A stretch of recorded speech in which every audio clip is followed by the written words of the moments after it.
remember arriving at Heathrow to go to Australia, and I started sitting around the senior players, and I started pestering them, asking them about Warney, asking them about McGrath, what's it like to play against this great Australian side.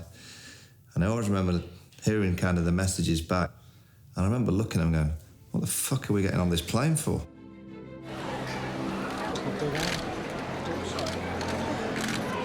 They're new to Australia, so I think they play, probably 2 matches between them. So very inexperienced, but a lot of raw talent. They hate us, simple as that.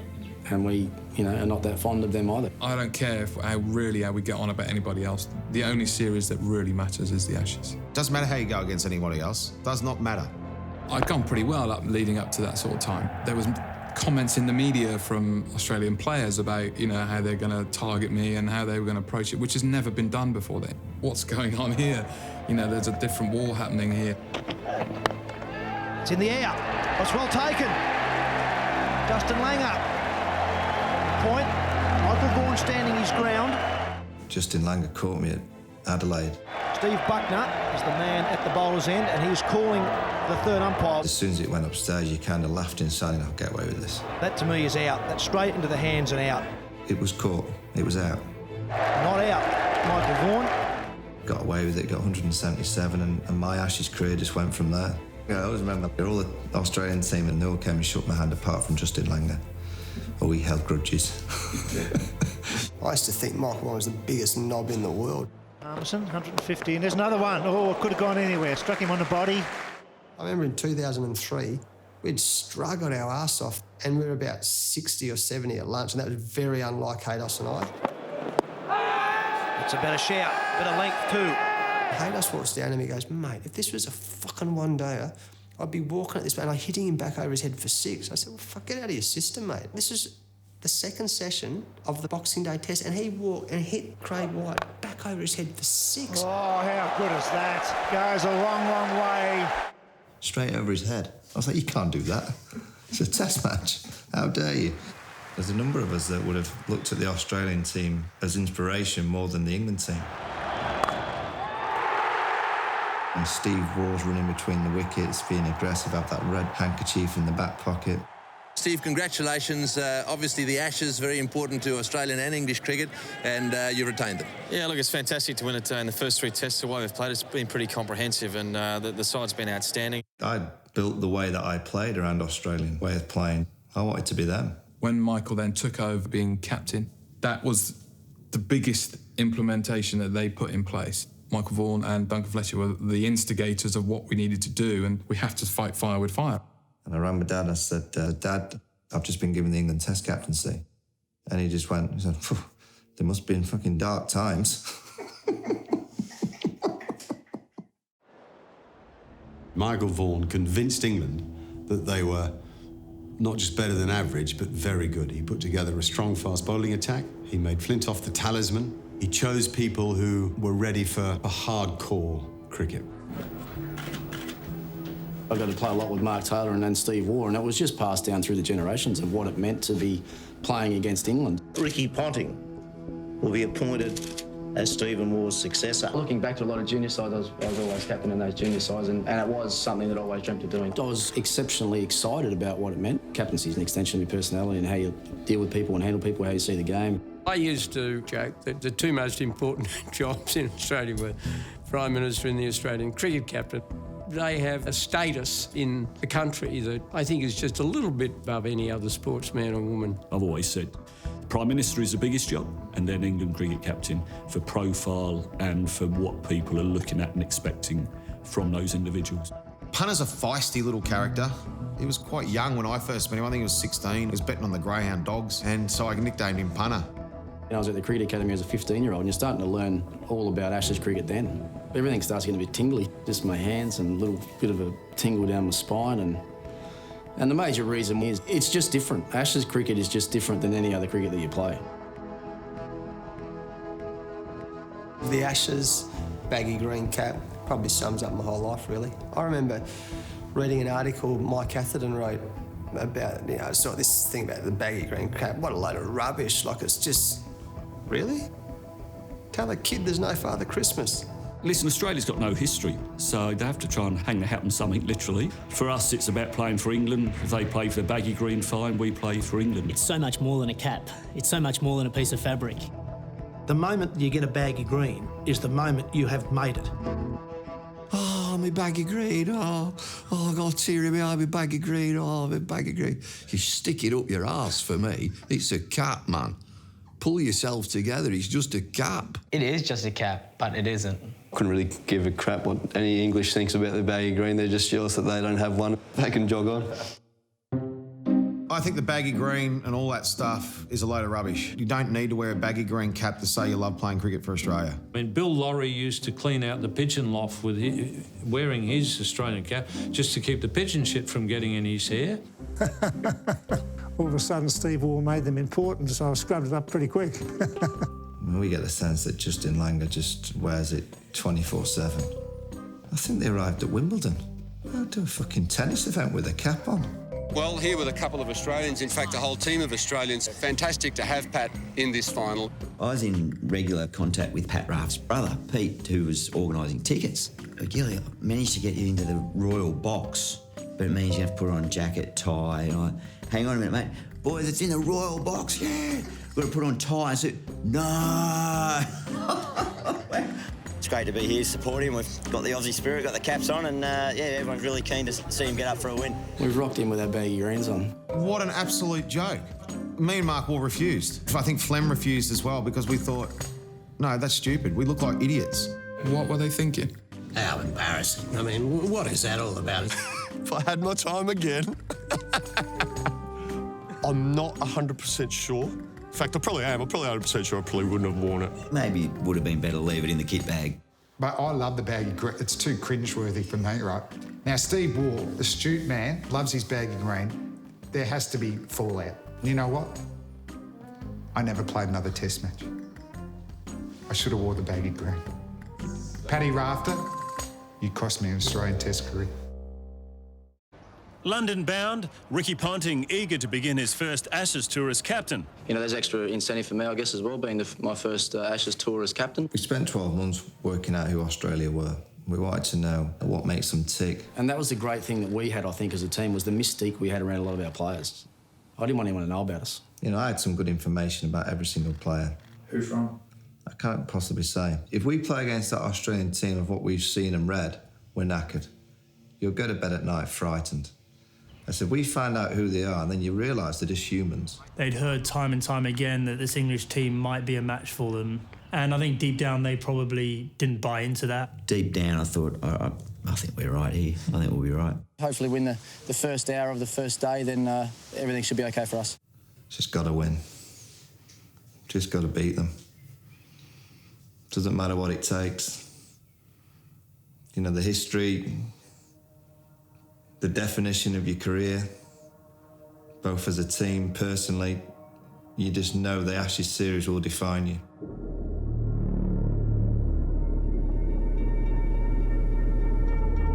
Tension and the build-up to this game, something I've never before seen, or felt for that matter.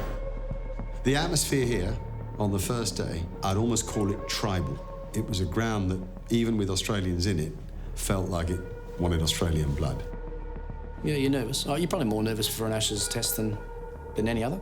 And then the moment you get your blazer and your cap on and you walk through the long room to toss up and the roar for the Ashes, now the England captain's walking out and it's a roar, he's like, oh, shit, here we go. Michael Vaughan leads out England. Listen to this.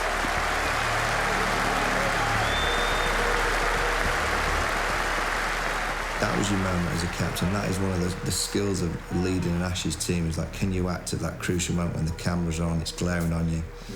Can you be the coolest cookie in town? Can you portray this message to your team that actually this doesn't matter, but it does? Stand it all fucking day. And then at the end of the day, we're looking to it, so we think we've got a fucking good run. Come on. Those two opening batsmen will have felt a twinge or two of nerves. Here's Hamilton. Steve Hunt runs and bowls the first ball, flies past. But what happened next was unbelievable. The slips start walking at me, the point starts walking at me, bat pad walking at me. And like, these guys are all over us. And Haydos walks down to me and goes, mate, these boys are serious, be sharp. Steve Armour, and the message just being bowl as quick as you can, mate. Whoa. And then Ados got hit for the first time that I can ever remember hitting the helmet. Hold him! That's the line from Hogarth. Ricky got cut under his eye. They all came in and swarmed like a pack of dogs. I'd never seen that from an England side before. Ricky getting hit on the head. Really? No one hits punter in the head. Blood pouring out and him just sort of swatting it off as though it wasn't a problem. This side here somewhere. Yeah. He was as tough as old boots. Went and saw a plastic surgeon that afternoon to make sure he didn't lose my good looks. That's lovely cricket.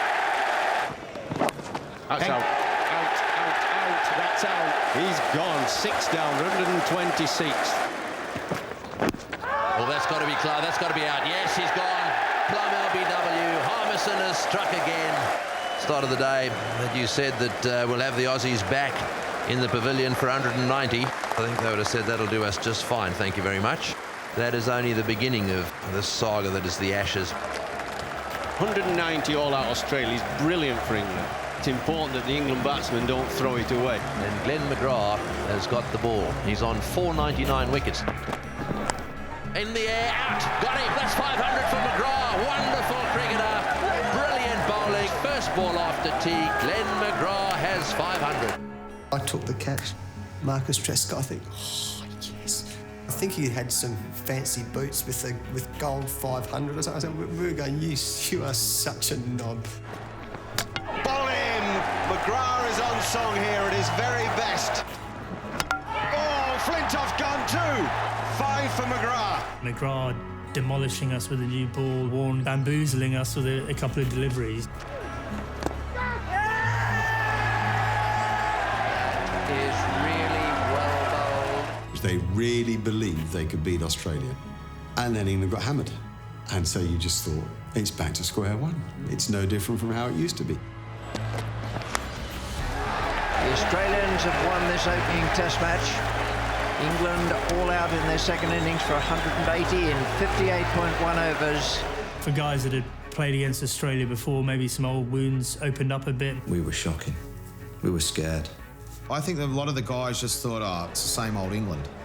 And I probably shouldn't be saying this, but Justin Langer said, let's go into the England dressing room, and he pointed out to all the England players and said, you're whatever. And I just thought, we're a bit too cocky. Went into their change rooms to sing our team song at Lord's.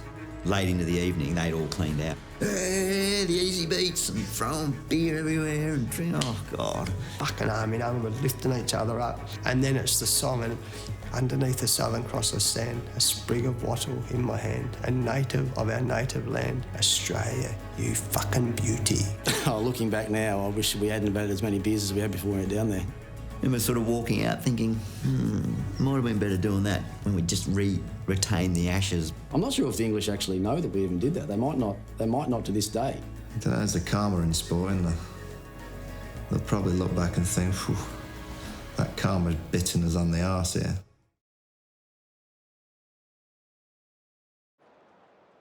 Glenn McGrath rolling around in agony here. He stumbled on a cricket ball that was lying loose on the outfield. I was going, no, Lord Slower, no. You want to grab, and he stepped and he fell. And this is just before we're tossing the coin, remember? And he's out. And that's like, fuck. Look over at the Poms and they're all dancing. I've never seen a happier England team. I realised, I reckon, before I hit the ground that I was out for this test match. Michael Vaughan and Ricky Ponting were ready for the toss. Here it goes. I remember going up to punter saying, mate, please just look at the pitch. It always turns, we bat first, and McGrath rolls his ankle. Surely now we're going to bat. We'd made our mind up pretty much a day before. There'd been a lot of shitty weather around it. Heads is the call. It is a head, Ricky. Heads it is. And it's a head. And my eyes are go, oh, shit. I go like this. We're going to have a bowl this morning, mate, with the overhead conditions. We'll bowl. And I went. Toss has been won by Australia. They've chosen to bat first. And in my ear, no, the Australians are bowling first. They're putting in the bat. We'll see you after the break. The only way we could beat Australia is batting first, getting a score and potentially just giving them a tricky chase in the last innings. I couldn't believe it. Oh, look, I still think I made the right decision. That's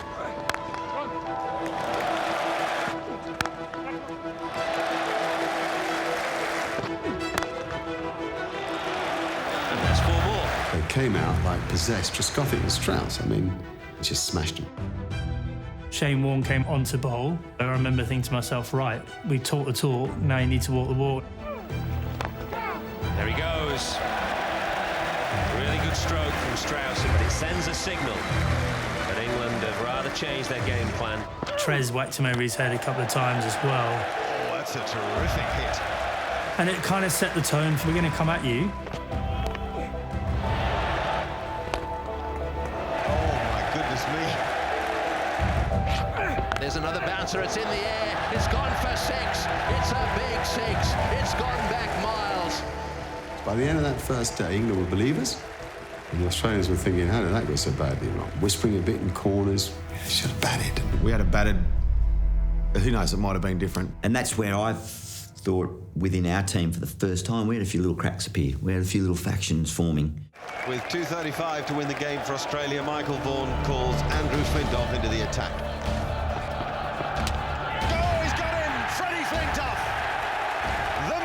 Flintoff's a colossus. He got me out first ball, and then he bowled this over to punter. Oh,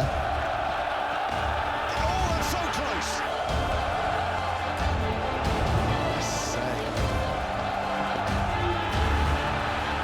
3 out of 3. Bang, bang, bang. Then gets punter out. Beauty! Yes! Really, he set the place alight. That sort of stage in my career is probably when I was batting as well as I ever played, and I'm happily walking off saying, well, not much I can do about that.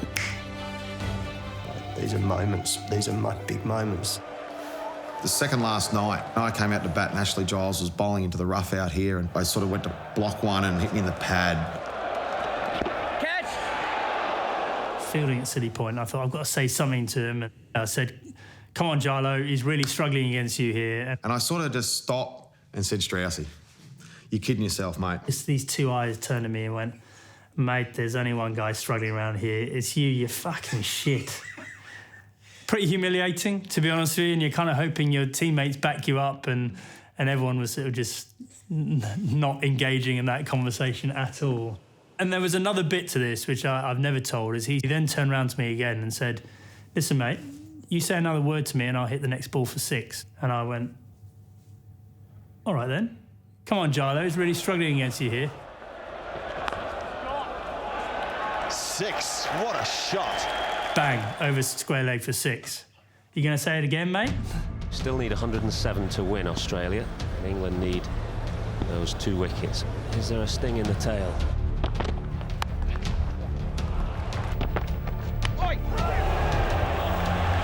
Warney hit him everywhere. Brett Lee was hit everywhere. Whoops, there it is. Oh, he's hit him hard, yep. Jeez, Bingham took some bruises. Got him! Well done, Flintoff. Warney played incredibly well, actually, and then trod on his stumps. Once again, little things that happen in games, you think back, so how has he done that? How's that happened? Oh, inside edge for 4. England supporters, head in their hands. And then it gets closer and closer and closer and closer, and it's like, oh, so close. Close to unwatchable, if you're English. Boys steered that on away. Oh, and there's a dive down at third man. As soon as he spilled it, I went, fuck, that's it. We ain't getting another chance. I thought, we're gone now. We can't come back from this. Being able to lace this cover drive, I thought, that's game over, but there's a deep point there. 2 metres either side, it's game over. So close, so close.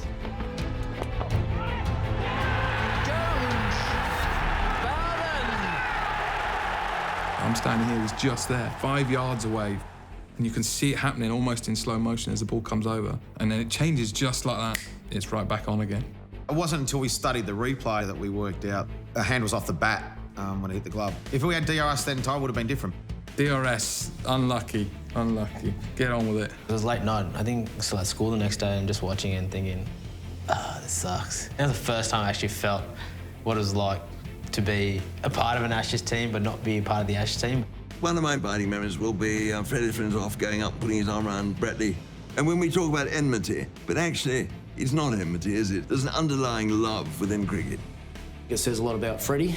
He'd taken what it all meant in the enormity of the event, Ashes cricket. All those memories that have haunted English cricket for decades were just beneath the surface. And so to get one over them, it suddenly transported us into a completely different place. It's cruel, really, I think, to get so close and not to get there. That's what I suppose is the most disappointing thing. It would have been easy to get flogged by a lot. Packed to the rafters, Old Trafford, and some disappointed people outside the ground because they're now turning people away. The gates are closed. This place is heaving. We left the hotel, 20-minute drive maybe to the ground.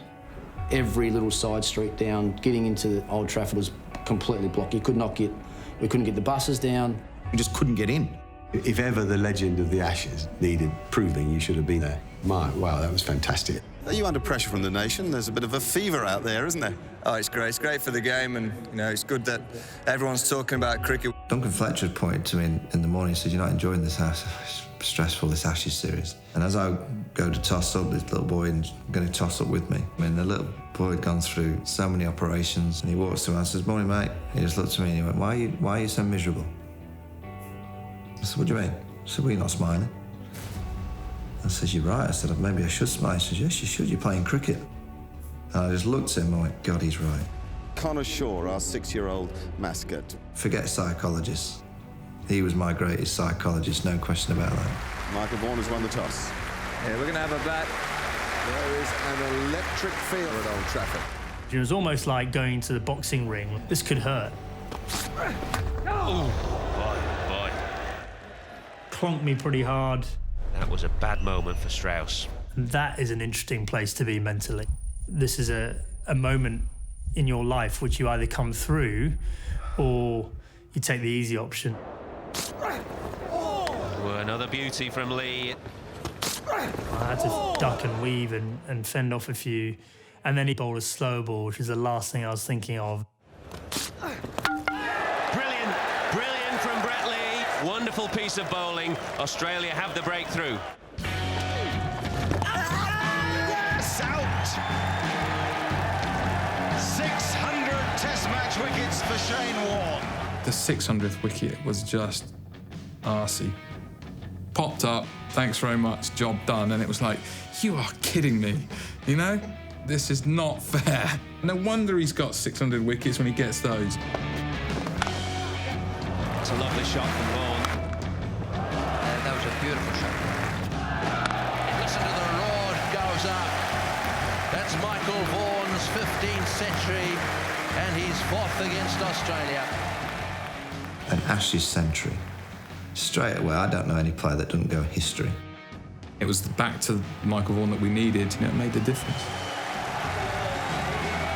The atmosphere defies belief. Who has it in them to draw blood in the Ashes series? And that went flat and hard. Oh, it's another magnificent strike. Well, that's a beautiful shot, and that is Ponting's 23rd century, and it's his 5th against England. That's very well played. You hear all these great things about entertainers, whatever. I just wanted to score runs, and I wanted to win games.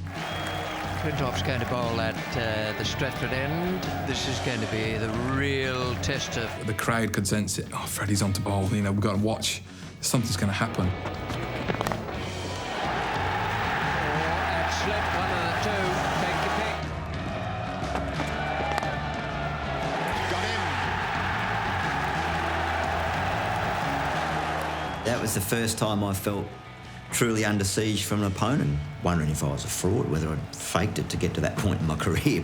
I was gone in the head, thinking, they've got me.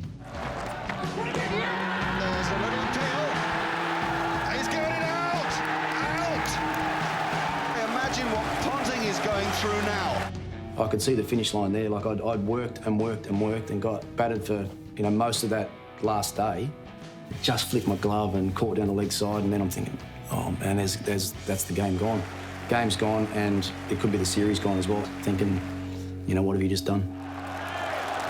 One solitary single ball. Here we are. Brett Lee has done it. That's drawn series level 1-1. What a series. What an Ashes battle. When the test was saved, Michael Vaughan gathered the England players together. Actually, you've been fucking outstanding in this game. They've come away there to celebrate. Fucking Australia 5-10 years ago. Let's take a look at them. So I've never seen this. So Australians don't draw and celebrate. It was like a real pommy reaction. We were pumped. We were like jumping up and down like we just won the test. Yeah, they didn't see me because I was still tucked up in the back corner of the dressing room hiding because I got out with a couple of overs to go. The emotions that I went through that day, I don't think I went through ever. It's quite nice to see them jumping up and down, having a draw. I think there's many teams that have seen that in the last 5 or 10 years. We only have to win one of the last 10 we retain the Ashes, so I believe the pressure's on England.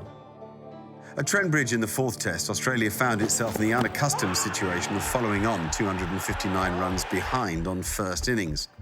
England's tactic of rotating its quick bowlers, they went off for rest and came back on again, was working pretty well. They just kept rotating. Their bowlers would go off, have a shower, get rubbed down, scull about 3 or 4 Red Bulls. It became very evident during that game something was brewing. That's Gary Pratt of Durham.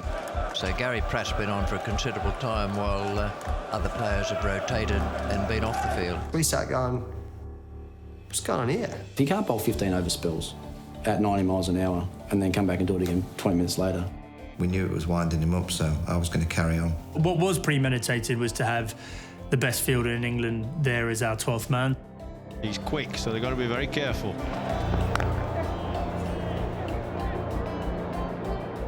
Quick. Oh, he's gone, I think. Gary Pratt is the substitute fielder.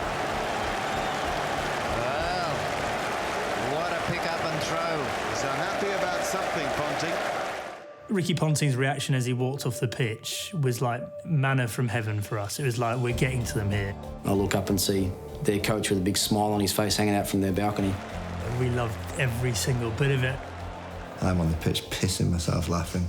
Ponting's the man going back to the dressing room. He's aggro. Whew. Mate, Punter would have loved to have been up there and swinging punches. I got my gear off pretty quickly and I was 3/4 of the way up the stairs up into to their rooms to probably push him off the balcony. Someone followed me up, knew where I was going and dragged me back down pretty quickly. This fielding rotation, it seems to be getting under the skin of the Australians. Well, that's up to them. I mean, at the end of the day, if you hit a ball straight to cover and you get run out, what do you expect? 129, the figure for England. 10 wickets to take for Australia. What is in store for us in this final session of play? Oh, crikey, we're going to go 2-1 up. We looked at it and got nervous. It was squeaky bum time. Oh, that is glorious. What a shot. The start was fine, Trescothick played lovely strokes, and then Ponting threw the ball to Vaughan. Gone! I reckon that's about pat it is. And he got Trescothick out, first ball. And he gets another. That's great bowling. But you do wonder, you do, because it's him. Oh, he's got him. And he damn nearly pulled it off. And that's it. England go to a 2-1 lead in the series. And Australia now must win at the Oval if they're to retain the Ashes. I went to a box, one of the hospitality boxes. And in the corner, there was an old woman blubbing. I said, is there anything I can do to help? And she looked half up and said, my son's just hit the winning runs. And it was old Mrs. Giles blubbing her heart out. And if we thought the country was on board, now they're riding the high sea. The ship's pulling out of the harbour and they're all trying to get to the Oval. Everything is at stake. England have not held the Ashes for 16 years and 38 days. And now the Australians, down the steps of the grand old ground in South London. You just sort of expect them to turn up and win.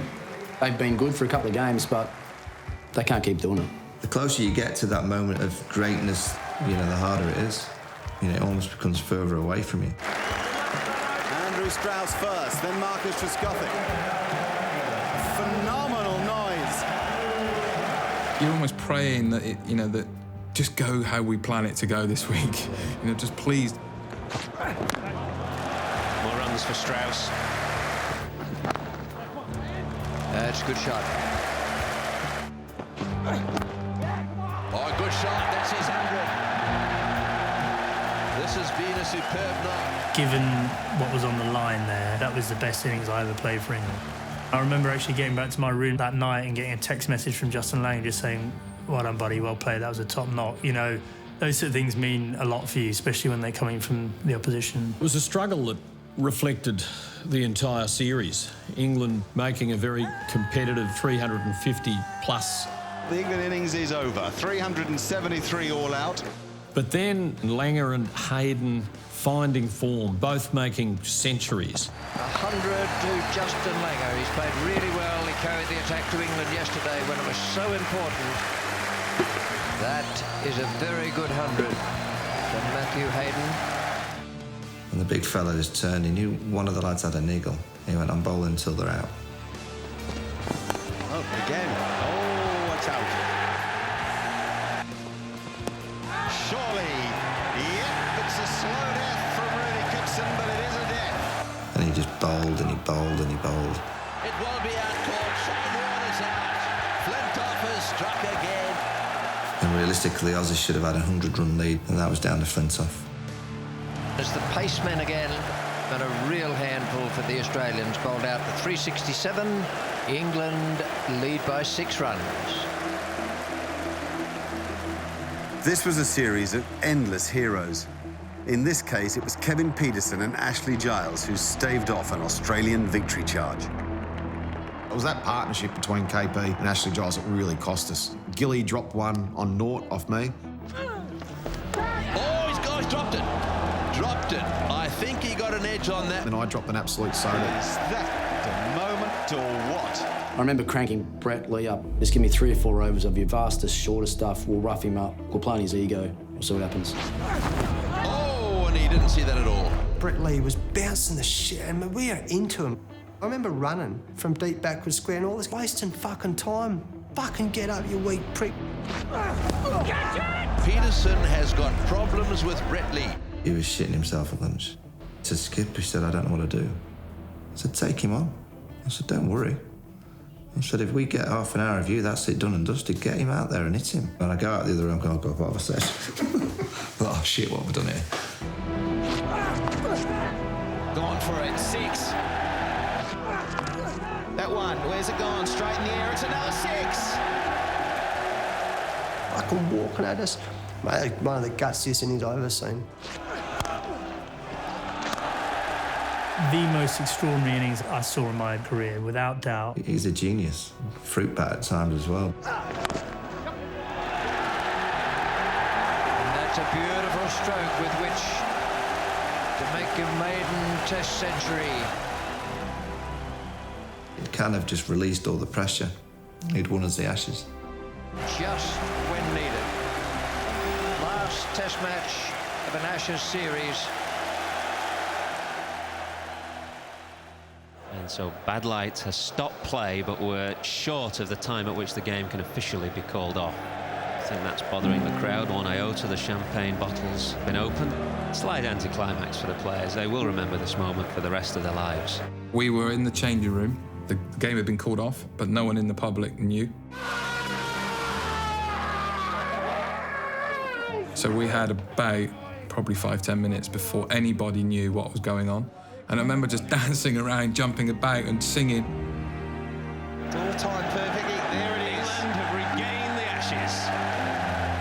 And it ended with the umpires lifting the bails. It was such an anticlimax. I had to walk into the opposition change rooms without feeling like we'd given up a fight. You know, the game had been called off, and here's me saying, "Well done, mate, you've got the Ashes back."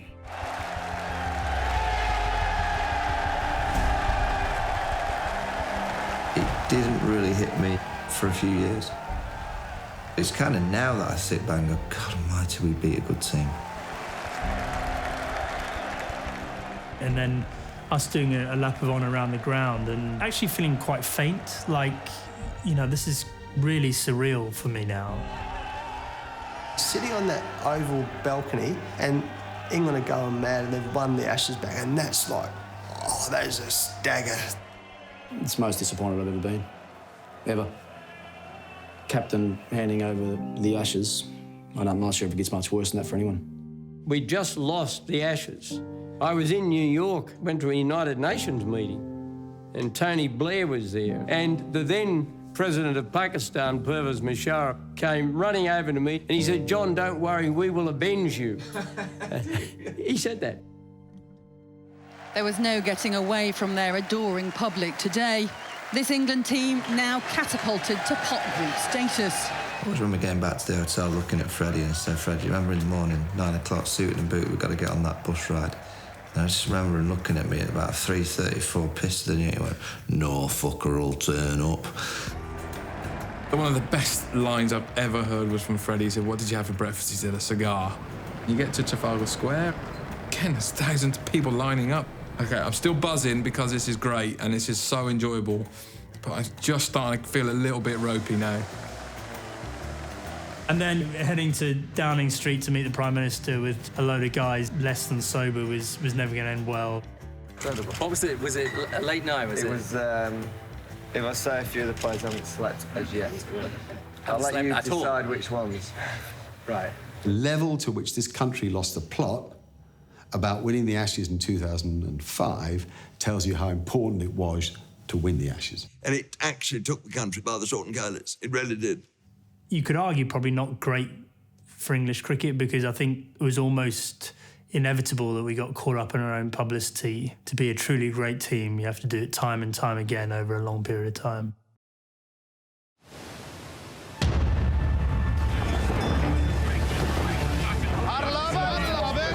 Australian meat and livestock, they had this great idea for the Australia Day Lamb campaign.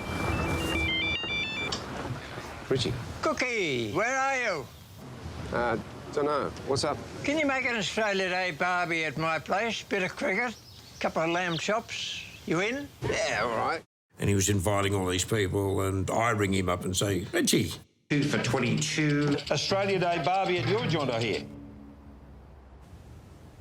Nope. Nope. And he hangs up on me. Welcome back to the Gabba. Players and umpires have made their way out to the centre, and all looks to be in readiness now for this first Ashes Test match of 2006. Definitely Richie Benaud was the backbone of pretty much all the 12th man records. In early 2006, there was such expectancy and anticipation about that series. I just thought doing something around this Ashes series would be a good thing to do, so I did. Good morning, Bull. Good morning, Tony. Good morning, all. One of the most keenly anticipated series in a long, long time, and it should be, as Australia goes about reclaiming the trophy that's rightfully theirs, the Ashes. Well, Bull, you certainly haven't wasted any time in nailing your colours to the mast with that biased assessment, but be that as it may, Andrew Strauss now facing the first ball. Oh, there's a first ball a day, a thin edge. And Andrew Strauss just lets that one go through to the keeper. You'd better calm down a bit, Bull. There's a long way to go here. Well, every time we played that, Greggy and I run into a wall in the car. Tony said unequivocally, "You made me a bloody star. You put an extra zero on my often in the speaking fee." Tony had Billy Birmingham on the phone, and he was saying, "Oh, hey, Billy, make sure you send me a couple of those DVDs." You really are quite toey, aren't you, Bull? Very much on edge. Fucking oath I am, Tony, and why wouldn't I be? The tension, the drama, the buzz, it's all happening already. Fuck, Bull, it's only the third ball. Will you calm down a bit? No, I won't, Tony. Blow it out your ass. I'll do what I want, how I want. I'm not going to have some part-time safe dodger like you telling me how to do my job. Brilliant, brilliant. You still laugh now. It's really funny, really, really funny. You had cricketers absolutely wetting your pants. They were often a big part of our touring teams. Absolutely brilliant. You got to bring a little bit of fun. You got to try and sell the game. Two things in Australia: we love watching sport, and we love taking the piss. And it was something that brought people together, gave them a good laugh. And God knows a good laugh is hard to come by these days. I don't think Chappelli's as big a fan. Excuse me, Rich. Yes, what's happening, Chappelli? Has the slaughter come to a halt yet? Excellent, Ian. A marvellous effort, that. I don't think Ian ever said anything, did he? I hope Chaps doesn't watch this. Oh, he's got him. That's a beauty. That is a right classic. Out! Brett Lee is on fire. Those guys that were mixed up in the 2005 series, they were hurting. And they wanted redemption from that, I can tell you. Got him! There it is! Wicket number 700! We wanted to smash the bomb. We just wanted to smash it. Catch. Goes. Goes again. Oh, that sounded superb. India West, essentially the second fastest in the history of Test cricket. If they'd have come at us like they did in 2005, probably would have been a punch-up, would have been a full-on melee. But we were ready for that series, mate. 1200 for Justin Langer. And what a 100 that is from Ricky Ponting. He's had to live with losing the Ashes. I don't care where we play them right now, no one's going to get near this team for the next few months. And that anger came out in 6-7. It was like, we're going to rub your noses in it.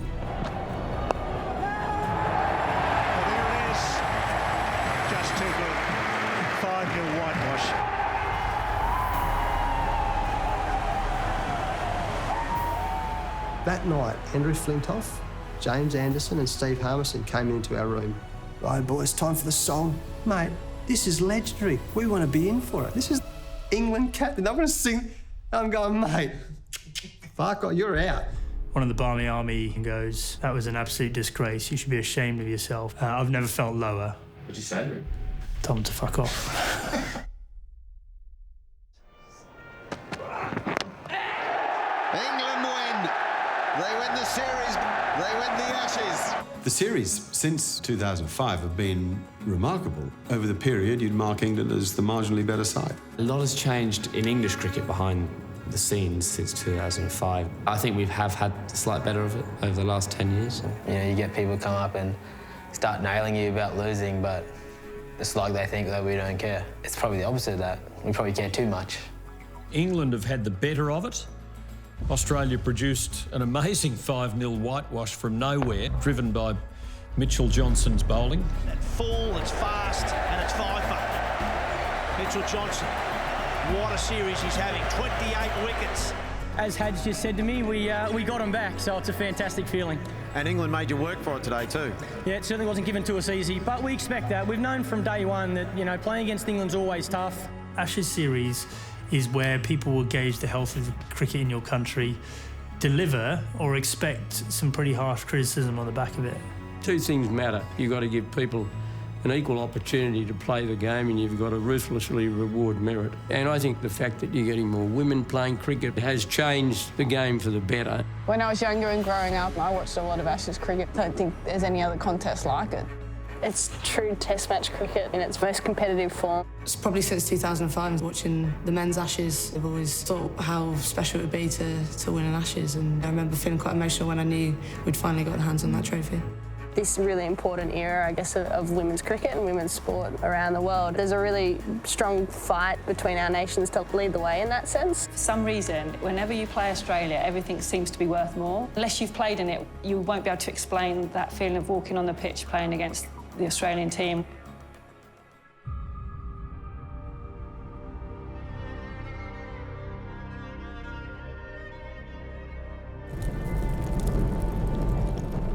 Nothing in sport creates identity like the Ashes does. It's the identity of the two countries and the fact that they love each other and hate each other all at once. It was almost about who's the better country.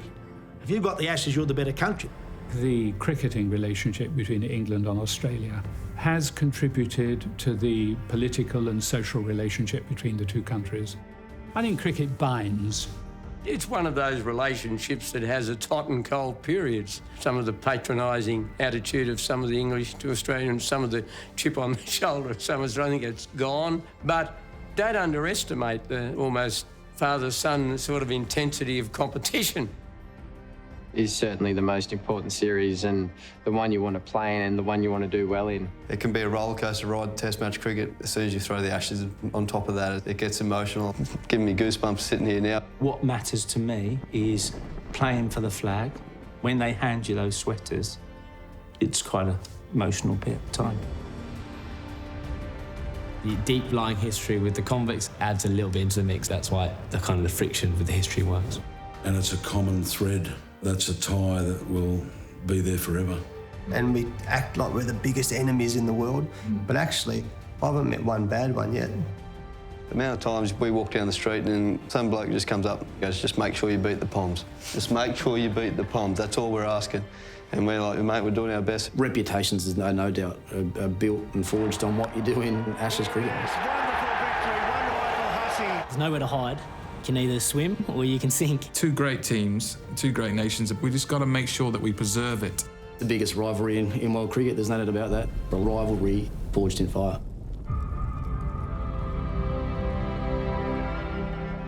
The whole point of the matter is that we're supposed to be sent here as convicts, as the dickheads, and the only dickheads are the ones that stayed there. Well, I've got a couple of convictions, so I suppose I could be an Aussie.